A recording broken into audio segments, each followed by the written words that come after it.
Lantas bagaimana sektor tenaga kerja era pemerintahan Presiden Prabowo menghadapi tantangan ini? Kita akan mengulasnya selengkapnya bersama dengan Menteri Tenaga Kerja RI, Profesor Yasirli. Selamat siang, Prof. Bagaimana kabarnya di siang hari ini? Selamat siang, kabar baik, Mbak Sinta. Alhamdulillah. Baik, Prof. Melihat kita sudah melewati 100 kerja ya, Prof ya. 100 hari. Itu seperti apa, Prof? Setelah melewati 100 hari ini, apakah target-target yang dicanangkan sejak awal ini sudah tercapai atau masih ada lagi yang ingin dikejar? Seperti apa, Prof? Iya, pertama sekali terima kasih atas waktunya. Kalau overall, kami melihat alhamdulillah, jadi 100 hari yang sudah kita lewati, itu sudah secara umum sesuai dengan apa yang kami harapkan. Yang pertama karena 100 hari ini melingkupi ketika kami itu mulai dilantik kan di akhir Oktober ya. Jadi kita menuntaskan sebenarnya program-program tahun 2024. Kalau Mbak Sinta dan teman-teman lihat, kami fokus di 2 bulan pertama itu karena kebetulan itu adalah akhir tahun ya, kita langsung gaspol untuk melaksanakan job fair ya, hampir rata-rata mungkin setiap 2 minggu ya. Kemudian kita juga menuntaskan batch-batch pelatihan, program-program upskilling di berbagai balai latihan kerja yang kami miliki. Kemudian memastikan terkait dengan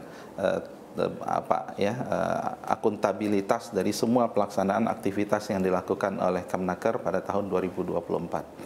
Dan alhamdulillah 2 bulan itu selesai.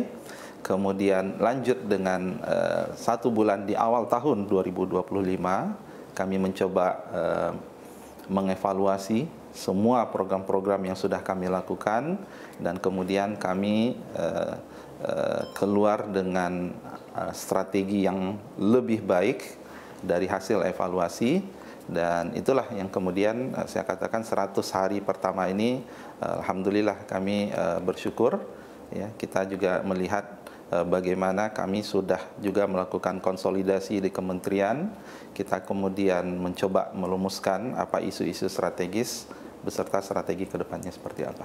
Baik, tadi Prof menyampaikan bahwa sudah ada program-program yang dilaksanakan ya, seperti misalnya tadi program job fair, lalu juga ada pelatihan-pelatihan begitu ya, Prof ya. Tapi kalau dari kementerian sendiri, Prof, kebijakan-kebijakan prioritas seperti apa yang saat ini mungkin tengah menjadi fokus utama dalam penciptaan lapangan kerja, Prof, di masa transaksi seperti saat ini? Iya, sebenarnya kalau lapangan kerja itu tugas dari lintas kementerian, Mbak Sinta ya. Jadi bukan tugas Kementerian Tenaga Kerja full begitu ya. Karena lapangan kerja itu dipengaruhi oleh bagaimana kebijakan industri kita, kemudian investasi seperti apa, kemudian kita ada terkait dengan perdagangan seperti apa, dan itu sifatnya adalah lintas kementerian ya. Kami sebenarnya lebih kepada menyiapkan tenaga kerjanya gitu ya. Jadi disinilah kami berusaha juga untuk kemudian melakukan komunikasi dengan tadi ya berbagai lintas kementerian itu ya. Kami senantiasa menyampaikan bahwa oke, ayo gitu ya, kami dari Kementerian Tenaga Kerja ini berada di hilir ya. Kalau kemudian tidak ada sesuatu yang signifikan terkait dengan investasi kita, perbaikan dalam hal daya saing industri kita, ujungnya memang ya kami nih di Kementerian Ketenagakerjaan yang kemudian ya berjibaku gitu ya dengan PHK, kemudian ya orang yang kemudian tidak mendapatkan lapangan kerja ya, yang keterbatasan lapangan kerja dan seterusnya. Jadi sekali lagi Mbak Sinta, lapangan kerja ini adalah domain bersama ya, dan ini juga sebenarnya kita sudah bahas beberapa kali dalam rapat terbatas di bawah Kementerian Ekonomi ya. Baik, tapi sejauh ini Prof, apa tantangan terbesar yang dihadapi oleh Kementerian Tenaga Kerja ya Prof ya, terkait dengan penciptaan lapangan kerja atau kondisi-kondisi pekerja saat ini di tengah perlambatan ekonomi global? Iya, sebenarnya saya melihatnya tadi yang pertama kan perluasan lapangan kerja sudah ya. Yang kedua sebenarnya tantangan besar yang kita hadapi sekarang adalah meningkatkan daya saing industri kita. Kita tahu bahwa persaingan itu sekarang sudah sifatnya global, Mbak Sinta. Ya. industri-industri kita yang kemudian masih menggunakan teknologi yang lama, kemudian tingkat produktivitas pekerja yang kemudian masih rendah, mau nggak mau, atau kemudian kalau tidak ada suatu intervensi dari pemerintah, ya mereka akan kalah. Ya, inilah yang kita lihat sekarang ya, ada PHK dan seterusnya. Nah, ini menurut kami ini harus kita fokus gitu ya untuk mengatasi ini. Itu yang kedua. Baru tantangan yang ketiga, karena kami sebagai Kementerian Ketenagakerjaan, fungsi kami itu adalah memastikan kehadiran dari pemerintah untuk memberikan jaminan sosial kepada pekerja. Kita sama-sama mafhum mungkin ada isu terkait tentang penegakan norma ketenagakerjaan, norma K3. Ya, ini kita punya PR, ya, termasuk di dalamnya bicara terkait tentang upah, gitu ya, bicara tentang THR dan seterusnya. Jadi kalau saya summary-nya sebenarnya lebih kepada ini ya, norma. Baru yang terakhir itu adalah industri ini juga akan berubah.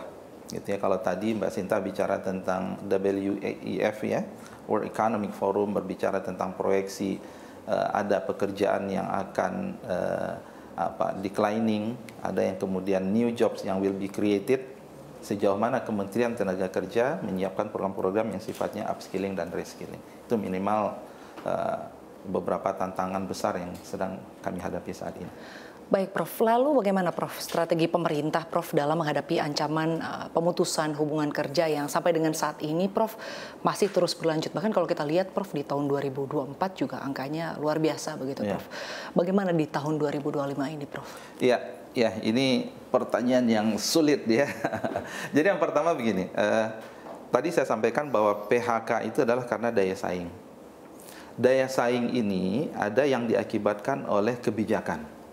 Ya, kita yang kebijakan atau belum adanya sinergi lintas kementerian.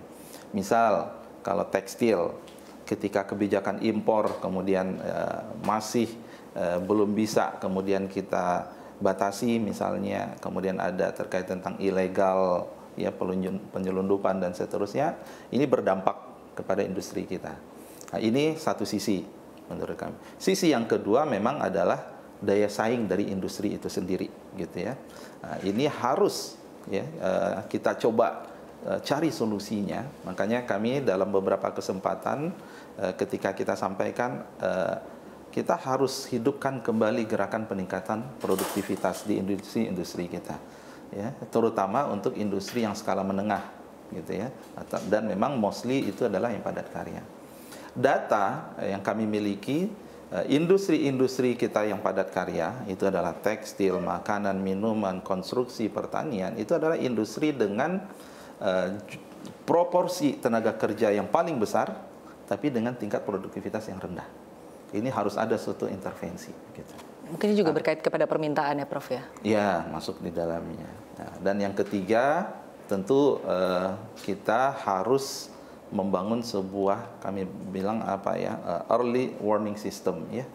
Nah, inilah bagaimana Kementerian Ketenagakerjaan bisa bersinergi dengan dinas-dinas ketenagakerjaan yang ada di provinsi.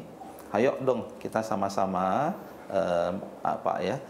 turun untuk melihat langsung ada nggak industri atau perusahaan yang sudah terindikasi ya, akan ya menuju ke PHK, ada nggak sebuah mitigasi yang bisa kita lakukan, gitu Mbak. Baik Prof, tapi untuk saat ini Prof, apakah ada kebijakan khusus ya Prof untuk sektor industri yang mungkin paling terdampak secara finansial Prof? Pasti kita bicara padat karya ya jatuhnya ya. Padat karya ini memang butuh perhatian khusus.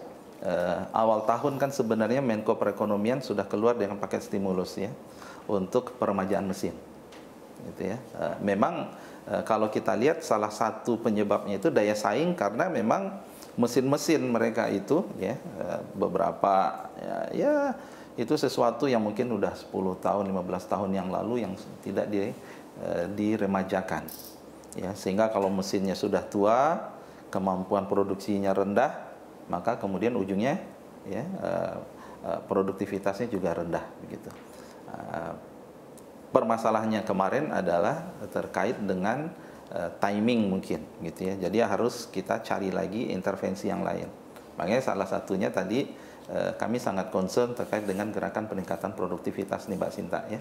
Jadi harus ada sebuah effort kita bersama lintas kementerian, semua elemen, apakah itu kemudian pemerintah, termasuk juga perguruan tinggi, konsultan-konsultan, praktisi, untuk kita terjun bersama-sama, melihat, mengobservasi, mendiagnosa industri-industri, fokus kepada industri menengah, apa permasalahan mereka terkait dengan produktivitas saat ini, kemudian improvement apa yang bisa kita lakukan bersama, sehingga ya, minimal dalam 3 sampai 5 tahun ini mereka bisa meningkat daya saingnya sebelum nanti ada program-program mega project ya dari pemerintah, hilirisasi dan seterusnya, itu kemudian nanti mulai beroperasi dan itu akan memberikan kontribusi yang akan luar biasa nanti kepada ekonomi di Indonesia.